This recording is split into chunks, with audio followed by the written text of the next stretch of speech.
Hi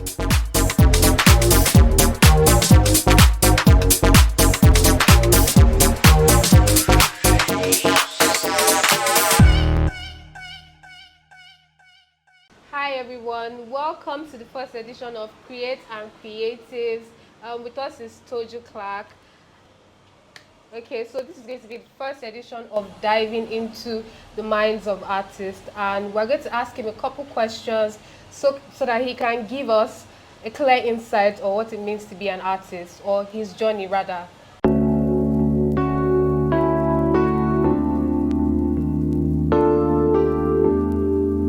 Okay, so tell us a bit about yourself. Okay, so my name is Clark Torisha. I'm also known as Toju Clarke. I'm a Lagos-based artist and I scratch on canvas. And my medium of expression is called Sgrafitto. Come again, I didn't get that. Sgrafitto. It's a process whereby you scratch off the upper layer of a pigment to reveal the layers that are underneath and then create a shade. Thereby, like, this is a decorative aspect of art, but I tend to like infuse it into my painting as well. Okay, that's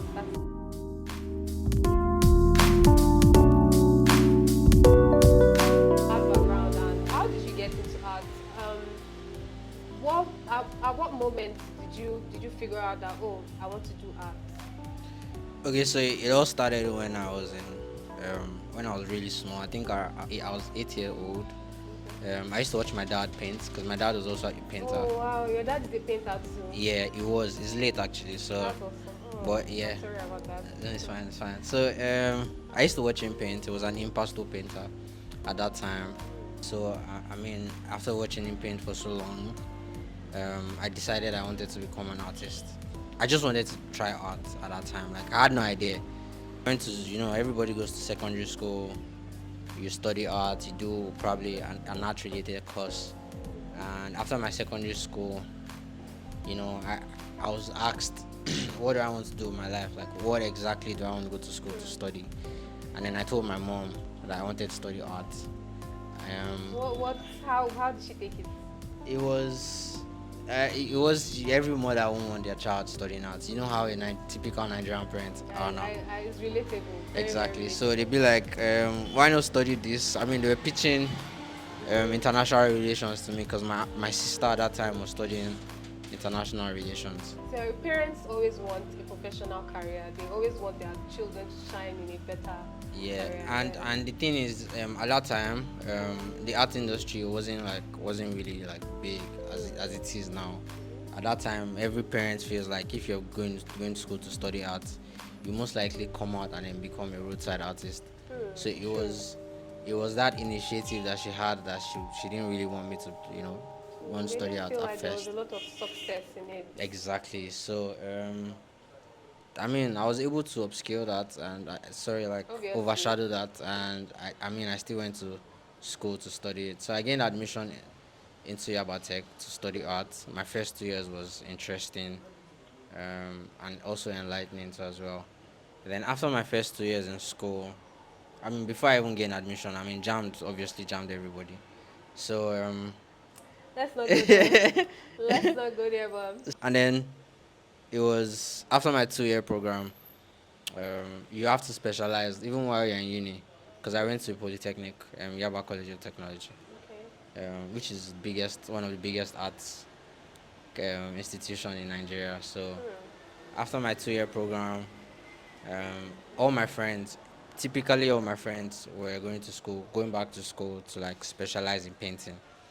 But I'd already studied the syllabus of the school, and I realized that over the years they were always repeating the same syllabus for each. Syllabus like I mean, for curriculum. yeah, curriculum for each year, and it was quite boring to me because I mean, like, I didn't want to go to school and then I should be taught how to paint according to like lecturers and all, because I already knew that was what they were going to do.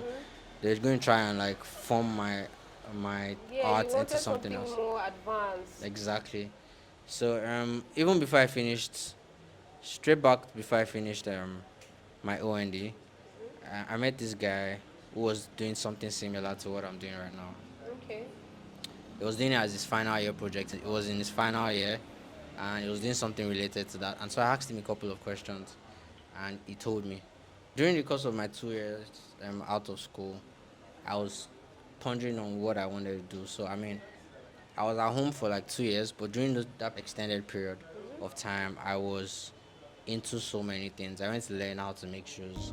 I went to learn how to print like I mean, no brand knowledge or t-shirts. skill learned is wasted. Exactly, So over that period of time, something struck me, and then I was on the decking of my house, my mom's house rather, Okay. and I was looking at the sky, and I went back to like downstairs to pick my sketch pad. I started like sketching what I was seeing in the cloud. And that brought me to my first artwork, which is called Clouded Minds.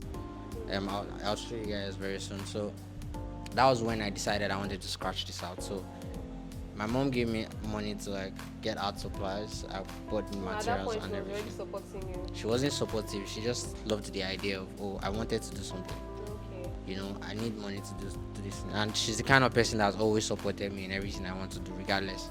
When I told her I wanted to learn shoemaking, she said, okay, fine, go on, do it. And she gave me money to I like, mean, moms have that. They have that. yeah, they have that soft part, especially if knowing fully well that I'm like the only son. So like there's this responsibility as the only son, so like you have to make it regardless. Pressure. It was very high. So Understandable. all through that I started scratching, and after my 2 years like at home, she was like, you need to go back to school. Everyone said I need to go back to school. So I decided that, you know what, yeah, I don't want to go back to school to study painting. I want to study something else.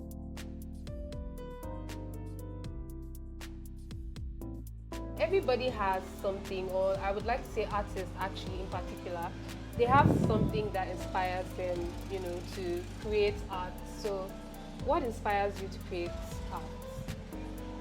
I guess I have like 4 different themes that I work with. One major one is mental health awareness, where I get to enlighten people about how my mind works. Okay. And how I feel like whatever I'm going through mentally, there are a lot of people, there are 1,000,001 people who have gone through it, and then they've been able to like get themselves out of that situation. Because for every problem, there's a solution, except if you think outside the box. So Depends on how you respond to the situation. Yes, exactly. So mental health awareness is one of those themes I work with. Self-identity, identity basically, religion, culture, yeah, basically those things. So. My year one, I remember the lecturer when he told us that art actually mirrors life. Yeah. So for you to be able to mirror, how people feel, like when based on identity, the personality, because you can never really know what they are going through, or it might be something that they are going through that builds up their personality. Yeah. Basically, so I think it's actually amazing that you focus on those things that you've mentioned as what inspires you to create art. So, thank you. Well, yeah, like so far, my first encounter with depression was in 2017. Was one of my major like push to like start scratching, cause I felt so much pain at that time, and if you look at my first work, the first work I created, like it portrayed a lot of pain in it. It should be showing on the screen by now, It will definitely. but it portrayed a whole lot of pain, like, and it's titled Clouded Minds. And when you look at it, you see it has like this mankind kind of look, but it's quite oral, and like it has the face of an ape, but it's abstract. It's my first. That was the first time I tried an abstract piece. I'm not really a fan of abstract, but it helped me express myself in a lot of ways. So yeah. So it means you poured a lot into that particular. Yeah, I pour my emotions into my work. Okay. My work are a reflection of how I feel at a particular point in time. So yeah.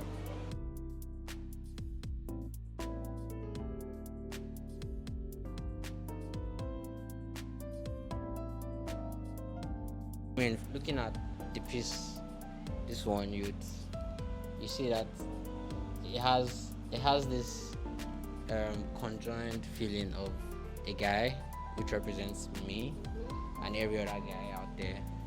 But I really do not want to talk about it now. But like you see it in my IG, and then yeah. But from this you'd be, what can you see But when you see it? honestly, me, I'm always all for guys expressing their feelings. I don't know about you guys, but I always No, keeping man. your I'm not a feelings hard out. guy. I'm not a hard guy. I express. That's what you guys used to say. I'm Until not. they'll beg you, press you before you actually say what's going on No, with I'm you. not. You guys I'm don't not. like I'm to not. speak up. I'm not. I'm not a hard guy. Hard guy. I Okay. feel like there's a whole lot to speaking up, and for me, I speak up regardless. Please tell them louder in the back, please. You guys should speak up more. Thank you. Yes, we will. Okay.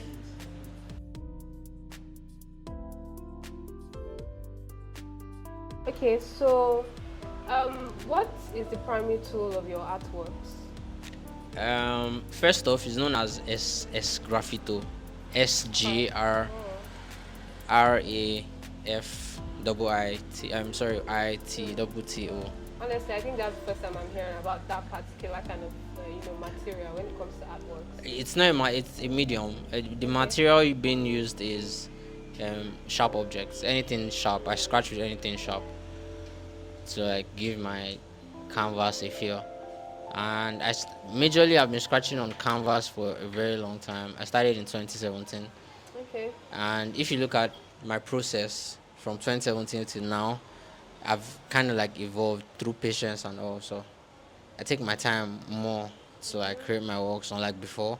I tend to think more before I even act. Right now, I don't rush into any piece. So you just go with the flow. So I don't go with the flow. I create the flow. Oh, okay. Okay. So It's different create. for everybody. Yeah, I create the flow because I have to be in a certain mood for me to. Yeah, I have to be in a certain mindset. Like my mind has to be clear. Sometimes I don't work for like a week, and it's intentional because I haven't gotten there. I haven't gotten inspired. And the moment I come into my space, bro, in less than 2 hours, I must have achieved a lot that I didn't even achieve in like a week.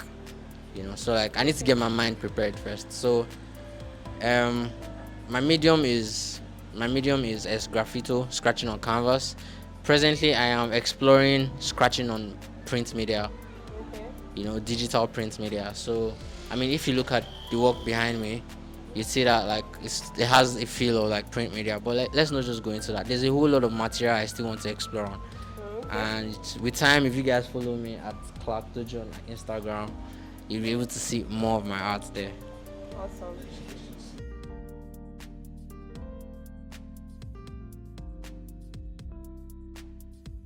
I think this is a question I need to ask you. I need to get your own point of view based on this particular question. So, what's your take on traditional art and digital art? So basically, both of them are very relevant. Traditional art started like is an ancient technique that has like evolved over the years. There's been different types of movements. You get like the idea of digital art came out of traditional art. It was birthed out of traditional art. So for me, traditional art is still going to be relevant. But considering the fact that the world is going like this technology where so like we're in 21st century where it's a digital age, you tend to see that the millennials are tending towards that side because it is more easy to express yourself. You get to pick colors. Look at Photoshop. Not even Photoshop, there are other softwares Platforms. like you could use to create your work, and it's quite easy. That was one of the reasons why I wanted to be a digital artist at first, because I felt that life is easy with digital art. Like I get to create art from the comfort of my zone. I wasn't a fan of touching colors.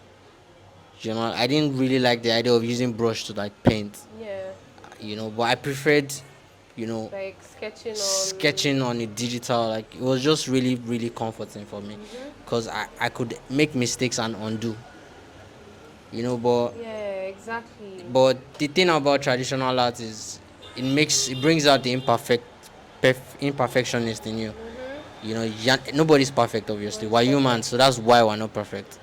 But digital art brings out that perfectionist in you. You could go back to a painting that you do not like and then edit I it. did.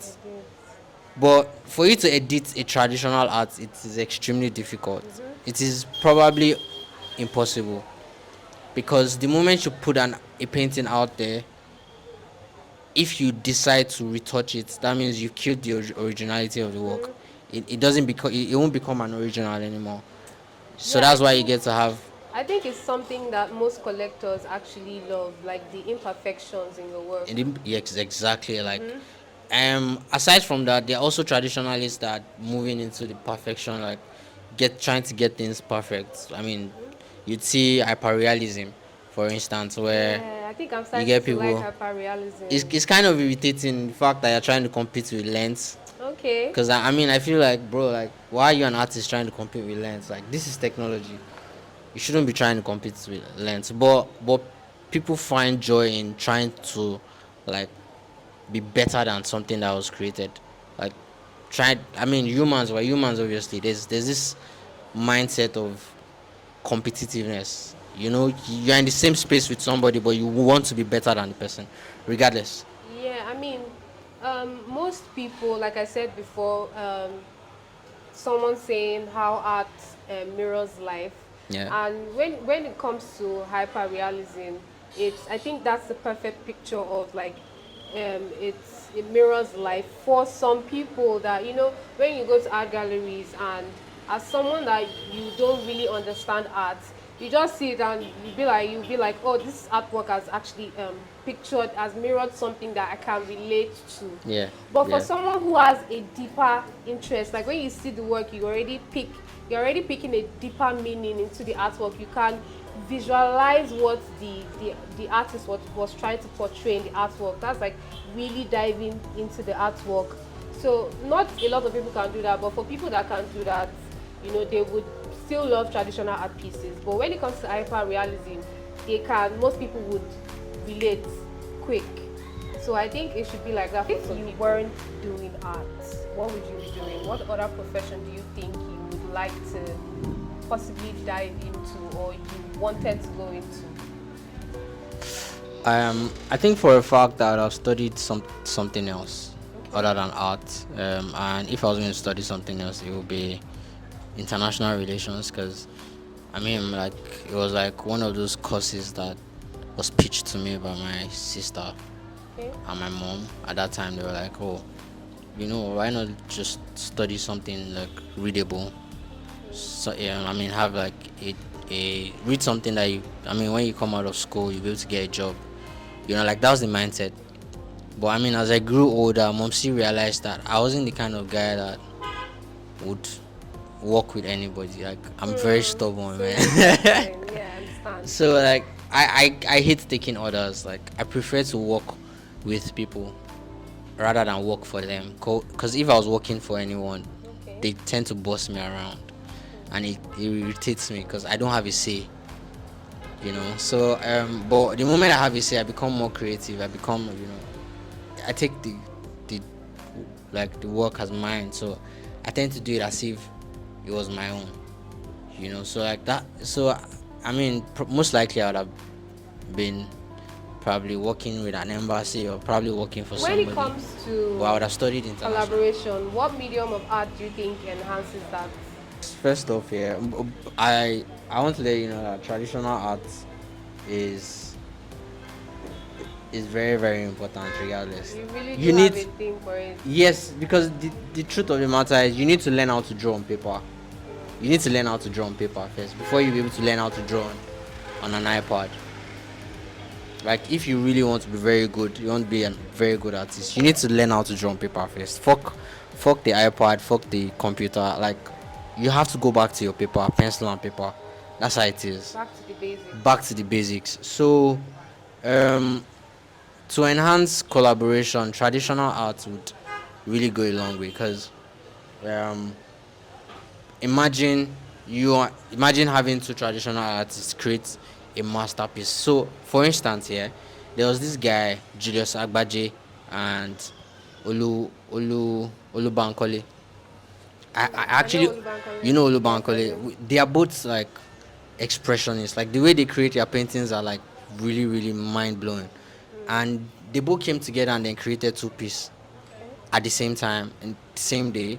I'm actually opportune to own one of those pieces, and the reason why I own one of those pieces is because I mean, like, it's a one-time opportunity where you get to bring two artists who think the same way. Now, it's possible to create that digitally, but when it comes to originality, you can never get that originality. You can't feel digital art. You can only see it. But traditional art, you can feel it, you can touch it. You're not just seeing it on your screen, but you're actually feeling it. So that's why I would encourage traditional art any day and any time. I'm not saying for a fact that digital art isn't like really, because man, I'm not the kind of guy to be stressing. I hate stress, and that's one of the reasons why I'm looking for the best way possible, technology-wise, to be able to enhance what I create, like what I do, make my life easy. But then it still boils down to the fact that traditional art first, man. Fuck digital art. For me, yeah, fuck digital art. Okay. Okay. So yeah. I mean, it's cool. It's cool. I know a lot of artists. I feel like the best way to experience the aesthetics of their art is through traditional artworks and not digital artworks. So Yeah, true, true, true. That one too is there. But I mean, you obviously know that I'm also digital artists as well. But I'm going to tell you that I've enjoyed creating traditional art more because I get to pour out my feelings. On the system, you get to undo, so you don't get to experience that mistake that you've made and then learn from it. But okay. with digital art, you get to undo, you get to edit, you get to you get to do different sets of things. You could manipulate anything you want Okay. digitally. I mean, that's a plus for some other artists. Yes, that's a plus, but it doesn't make them. It makes them try to be perfect. And being an artist, you don't necessarily have to be perfect. You don't necessarily have to be very good at something. You just need to express yourself. So that's it. Yeah.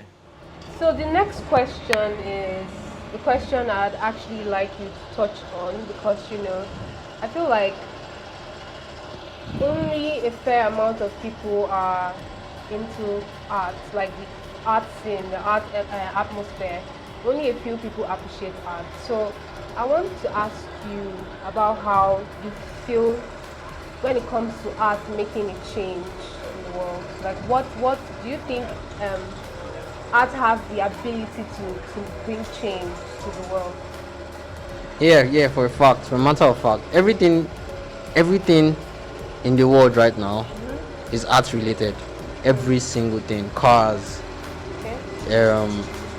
even down to your blending machine, like, or your grinding machine, like the one your blender at home, like it was an artist that created, like, did the sketch of everything. So for anything you want to do right now is art related. Tech is art related because it took the mind of an artist to be able to create probably a blockchain or something, like, I mean, like an interface even for your platform online. I mean, is everything is art related right now. So for a matter of fact, yes, art can propel change. Art can change and change, man, because and it will continue to. It's not as if it has done a lot. You tend to see monumental sculptures that have like deeper meanings to culture. You tend to see um, you tend to realize that art even preserves like memories, nostalgia, and different things Yes. entirely. So, for a matter of fact, here, right now, people are using their art to talk about mental health awareness because in so many aspects of life right now, there are a lot of people that are going through mental breakdowns that you do not even know. They don't want to admit it to themselves that, oh, you're mentally down, because they feel like the moment you say you're mentally down, it's as if you're like psycho, especially in Nigeria. It If you takes a tell lot to realize and then also admit it. and also admit it. I mean, you get people that are depressed will not want to admit or tell you that they're depressed, even when they know that they're depressed, because they feel like, or people like say, you don't tell me say I did mad. That kind of cruise, yeah, exactly. So Some people might even be using it to like whine you, whine you, yeah. start cruise. Even in Nigeria where people say, instead of them saying, I don't have money, they tell you, oh, I'm rich. Exactly, like they don't want to always admit. There's this religion thing about it. So Art will continually propel change in every way possible. It will also inspire people to want to be a better version of themselves, because visually, um, things are art inclined right now visually. So I mean, you tend to see everything on your screen visually, and that's art inclined, and you're passing information through that as well. So yeah, it's a movement for change. All right, thank you. Drop something for the upcoming. So basically, man, just do you, just and try to like express yourself in a very very comfortable way you can, in any medium that you can. Like, put yourself out there, document your process for your own journey, not for anybody. It is okay to not want like come out, like show yourself. It is okay for you to take time to create whatever you want to do, but have it at the back of your mind that no one would push your heart other than yourself. Like, no one will do it for you. You have to do it yourself. Every man is for himself, man. That's the mindset I've had like over the years, and it has kept me going. So yeah, just know that I'm all yellow. So it's about that time. We have come to the end of the first episode, and we would like to give a big thank you to Toju Clarke, and you can follow our guest artist As Clarke Toju. And thank you again so much, guys, for watching. See you on the next episode. Bye. Bye, guys.